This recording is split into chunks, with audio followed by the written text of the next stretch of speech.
To, čo sa stalo istému Šenkvičanovi, znie neuveriteľne. Ako vychýrený kuchár šiel pripraviť hostinu pre úradníkov Bratislavského ústredia úradu práce. V ich podzemnej garáži mu zatiaľ zdemolovali auto.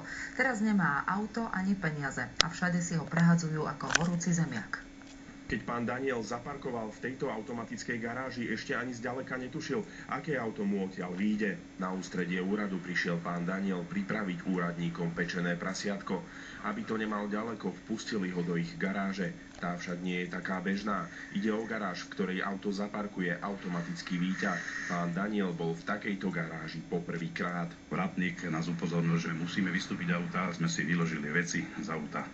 S manželkou sme vystúpili a išli sme na vratnicu. Viac sa teda o auto nestaral. Keď sa ale po pol hodine vrátil, takmer skolaboval. Po otvorení garážových dverí uvidel toto. Auto zdemolované, tak povediac na totálku. Bolo zdeštruované, zošrotované, vlastne stlačené. Auto totiž presiahlo povolenú výšku asi o 20 cm. Napriek tomu, že automat je vybavený snímačmi, ktoré to mali zachytiť a stroj zablokovať, pokračovalo ďalej. Už len pri pohľade na čelné sklo je len veľmi ťažké si predstaviť, čo by mohlo nasledovať, keby pán Daniel v aute spolu s manželkou aj ostal. No tu sa to ešte len začalo. Rozbehol sa kolotoč. Polícia pána Daniela odkázala na občianskoprávne konanie. Poisťovňa ho neodškodní, keďže mal uzavretú len zákonnú poistku.